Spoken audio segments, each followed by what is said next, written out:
Maria Machado അവരാണെങ്കിൽ വെനസ്വേലയിലെ പ്രതിപക്ഷ നേതാവാണ്. അപ്പോൾ വെനസ്വേലയിലെ പ്രതിപക്ഷ നേതാവിന് സമാധാനത്തിന് നോബൽ എന്ന് പറഞ്ഞ കമ്മിറ്റി പറഞ്ഞിട്ടുള്ളത് ജനാധിപത്യ സംവിധാനത്തിന് വേണ്ടിയുള്ള ശ്രമങ്ങൾക്ക് വേണ്ടിയെന്നാണ്. അപ്പോൾ വെനസ്വേല ഡെമോക്രസി ഇൻഡെക്സിൽ വളരെ താഴെയുള്ള ഒരു രാജ്യമാണ്. 100-ൽ 16 മറ്റാണ് അവർക്കുള്ള മാർക്ക്, അവരുടെ സ്കോർ കിട്ടിയിട്ടുള്ളത്.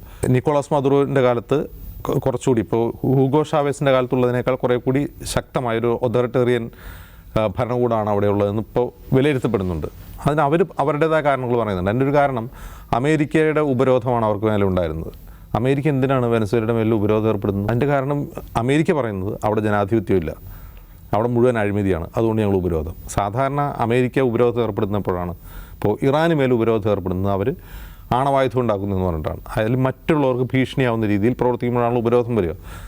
ഒരു രാജ്യത്തിനകത്ത് ജനാധിപത്യവും ഇല്ല, അഴിമതിയാണെന്ന് പറഞ്ഞുകൊണ്ടെങ്കിലാണ് അമേരിക്കയ്ക്ക് ഉപരോധം ഏർപ്പെടുത്താൻ കഴിയുക? അപ്പോൾ അങ്ങനെയാണ് ജനാധിപത്യം ഇല്ലാത്ത എല്ലാ രാജ്യങ്ങളോടും ഇതേ സമീപനം വേണ്ടേ? അമേരിക്കയുടെ സഖ്യകക്ഷികളായ അമേരിക്കയുടെ ഇടത്തും വലം നിൽക്കുന്ന പല രാജ്യങ്ങളും ജനാധിപത്യമില്ല, രാജഭരണമുള്ള രാജ്യങ്ങളുണ്ട്, അവിടെയൊന്നും ഉപരോധമില്ലല്ലോ. പിന്നെ വെനസ്വേലയുടെ എന്തിനാണ് ഉപരോധം? അതിനൊറ്റ കാരണമുള്ളൂ, വെനസ്വേല ഒരു സോഷ്യലിസ്റ്റ് രാജ്യമാണ്. അപ്പോൾ സോഷ്യലിസം എന്ന് കേട്ടാൽ അമേരിക്ക പ്രശ്നമാണ്. നൊബേൽ പീസ് പ്രൈസ് വെനസ്വേലയിലെ പ്രതിപക്ഷ നേതാവിനാണ് എന്നുള്ളത് കൊണ്ട് തന്നെ അത് അമേരിക്കൻ താല്പര്യങ്ങളെ കൂടി പരിഗണിക്കുന്ന ഒന്നാണ്. അപ്പോൾ ട്രംപിന് അതിൽ അത്ര കാര്യമായ വിഷമം വരേണ്ട കാര്യമില്ല. കാരണം തങ്ങൾ കൂടി പിന്തുണയ്ക്കുന്ന ഒരു കോസിൻ്റെ വക്താവിനെയാണ് നൊബേൽ പീസ് പ്രൈസ് കൊടുത്തിട്ടുള്ളതുകൊണ്ട് ട്രംപ് അത്ര ഡെസ്പറേറ്റഡ് ആവേണ്ട അല്ലെങ്കിൽ നിരാശനാവേണ്ട ആവശ്യമില്ല.